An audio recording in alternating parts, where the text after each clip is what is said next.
या फिर सामान्य राहगीर, इन सबको चाहिए, राहगीर को चाहिए कि उसको रास्ता खुला मिले, अतिथि को चाहिए कि अच्छी सुविधा हो, और जिसके घर में मांगलिक कार्यक्रम होता है उसकी भी इच्छा होती है कि मांगलिक कार्यक्रम हमेशा तो नहीं होते, कभी कभी ये अवसर आता है। अब कोई रवि किशन तो है नहीं कि रोज ब्याह कर ले,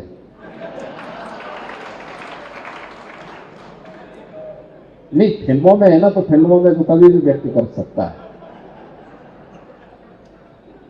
सामान्य लोगों के लिए तो जीवन में एक ही बार होता है, और इसलिए वे सभी चाहते हैं कि एक ही बार जब ये अवसर मिलना तो ठीक ठाक विवाह की व्यवस्था हो, अच्छी जगह में हो। हर व्यक्ति महंगा होटल पे नहीं ले सकता, और हर व्यक्ति रवि किशन की तरह शीश महल भी नहीं बना सकता। देखो सही है कि नहीं है? अच्छा, रवि किशन यहाँ पे क्या सप्ताह में एक बार आ जाते हैं कि नहीं आते हैं? महीने में हर महीने आते हैं ना? ठीक है, हर हफ्ता भी आते हैं हम लोग। हाँ, लेकिन मैं उनसे कहता हूं कम से कम साल में एक बार तो कम से कम आया ही जाया करें, और स्वयं नहीं आते हैं तो कम से कम अपने घर में बुला दिया करें लोगों को। लेकिन स्वाभाविक रूप से शीश महल को देख करके लोग डरते होंगे, पता नहीं कैसा लोग पूछेंगे। लेकिन शीश महल जैसी सुविधा आपको इस कल्याण मंडपम में भी मिल जाएगी। होटल जैसी सुविधा, महंगे होटल। दूसरा, एक साथ 1000 शादी हो तो होटल में भी जगह नहीं मिलती। टेंट हाउसेज में जो मैरिज हॉल है वहां नहीं मिलती। जैसे लगन आ गए हैं, लगन चल रहे हैं,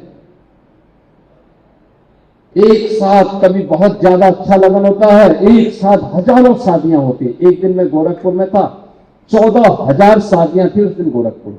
आप बातें बताओ, 14,000 शादी क्या होटल में हो पाएगा? मैरिज हॉल, इतने मैरिज हॉल है ही।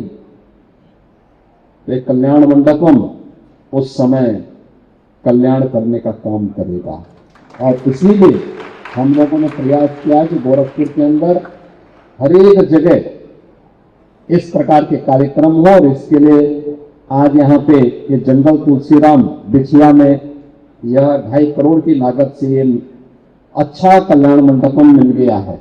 इससे पहले मानबेला में भी हम लोगों ने एक कल्याण मंडपम का उद्घाटन किया था।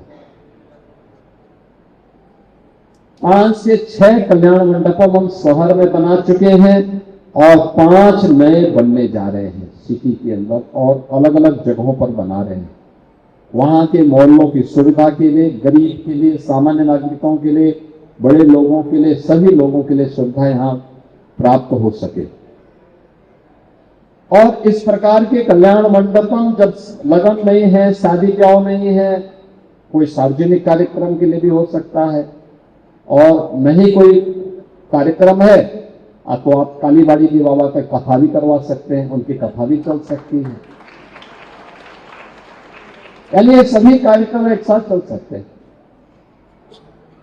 तो इसलिए ये कार्यक्रम आज आप लोगों के लिए दिया गया है। अभी जो कल्याण मंडपम बन रहे हैं माधवनगर में, बसारत आपती नगर बसारतपुर में, उर्वरक नगर के नकहा में, महादेव झारखंडी में, और बाबा राघव दास सेमरा में भी ये कल्याण मंडपम का निर्माण कार्य हो रहा है। ज्यादातर में विधायक निधि का ही पैसा हम दे रहे हैं, विधायक निधि के पैसे से बने, क्योंकि नाली सड़क के लिए अन्य विभाग कार्य भी कर रहे हैं। नगर निगम भी काम कर रहा है, विकास प्राधिकरण भी काम कर रहा है, पार्षद की भी निधि है, महापौर जी की भी निधि है, विधायक निधि भी है, सांसद निधि भी है। लेकिन मैं सांसद जी को भी इसीलिए बुलाया हूं कि एक आध जगह सांसद जी भी इस प्रकार के कल्याण मंडपम बनवा दें। जिससे सचमुच लोगों का कल्याण हो जाएगा, गरीब का कल्याण हो जाएगा, रोजगार भी सृजन होगा। जो लोग इस प्रकार की व्यवस्था को देखेंगे उससे और अच्छा काम उनको भी होगा और लोगों को सुविधा भी हो जाएगी। एक कार्य। अब विकास कैसे होता है, अब गोरखपुर उसका मॉडल बन चुका है। विकास कैसे होना चाहिए, उत्तर प्रदेश आज उस दिशा में प्रधानमंत्री मोदी जी के मार्गदर्शन में तेजी के साथ आगे बढ़ा है। आज गोरखपुर में सब कुछ है, उत्तर प्रदेश में भी सब कुछ है। और बिछिया क्या स्थितियां थी पहले, अब तो आप असुरंग से जब इधर आ रहे होंगे देख रहे होंगे ना सड़क कैसे बननी चाहिए, ऐसी सड़क बनेगी, हर सड़क ऐसी होगी, कभी जाम लगेगा ये नहीं, कभी नहीं जाम लगेगा। फिर जल जमाव की समस्या का समाधान का एक मॉडल बन रहा है ये क्षेत्र। गुड़गौवा नाला कैसे बन रहा है, नहीं तो पूरा कीचड़ से सना रहता था, बरसात के समय में बाढ़ आती थी।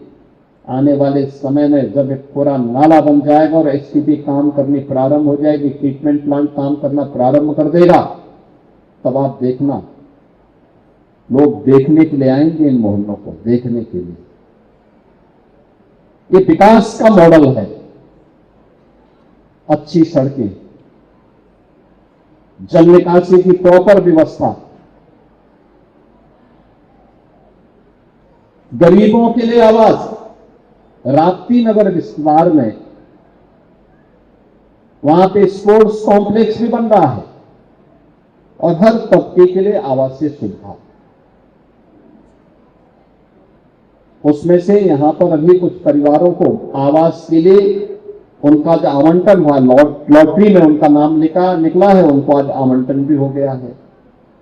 ऐसे ही आवास के लिए सुविधाएं यह अन्य जगहों पर भी उपलब्ध करवाई जा रही है। खोराबार के पास उपलब्ध करवाई जा रही है, अभी मानीराम के पास एक आवासीय स्कीम आ रही है, बहुत बड़ी आवासीय स्कीम आ रही है।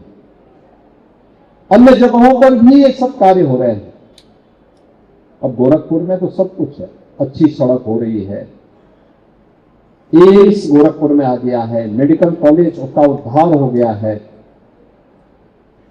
फर्टिलाइजर कारखाना भी चल गया है। जिस ओर जाएंगे आपको 4 लेन की कनेक्टिविटी मिलेगी। गोरखपुर से लखनऊ के लिए गोरखपुर लिंक एक्सप्रेसवे है, गोरखपुर से वाराणसी के लिए 4 लेन की सड़क है, गोरखपुर से नेपाल के लिए 4 लेन की सड़क है, गोरखपुर से देवरिया के लिए 4 लेन की सड़क है, गोरखपुर से कुशीनगर के लिए 4 लेन की सड़क है और बाईपास भी बन गए हैं। अब जाम नहीं होना कहीं, ये जाम से जड़ता आती है और इसलिए जाम से मुक्त अपनी सिटी को बनाना,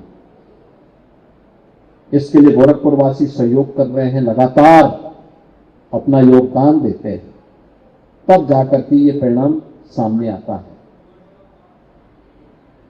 अब गोरखपुर में उद्योग भी लग रहे हैं, इसलिए सफाई पे ध्यान देने की आवश्यकता है।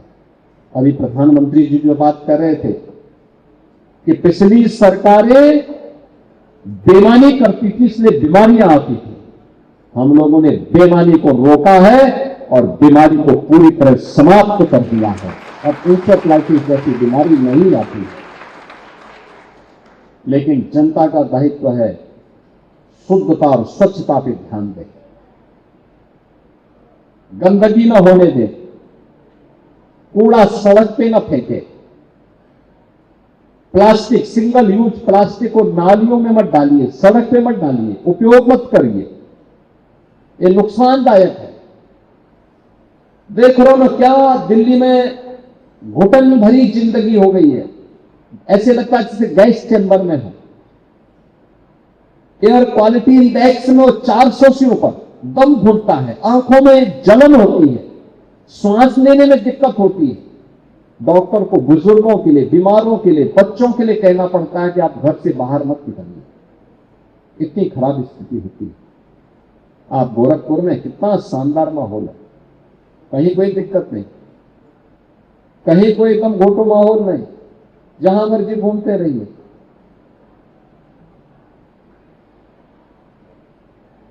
क्योंकि पर्यावरण को आप बचाएंगे तो पर्यावरण आपको बचाएगा। धरती माता के प्रति आप अपने उत्तरदायित्व का निर्वहन करेंगे तो धरती माता भी उसी प्रकार का आशीर्वाद देकर के आपको फलने फूलने के लिए एक नया राह दिखाएगी। और उसी राह के लिए हम सबको योगदान देना है, गंदगी नहीं करना है, गंदगी नहीं करने देना है, सार्वजनिक संपत्ति को नुकसान नहीं पहुंचाने देना है। हम लोग देखते हैं रामगढ़ ताल इतना अच्छा ताल बन गया, लेकिन लोग वहां पर आज भी कुछ लोग जाते हैं खा करके और जो जूठे पत्तल होते हैं और अन्य डिब्बे होते हैं फेंक देते हैं ताल की तरफ।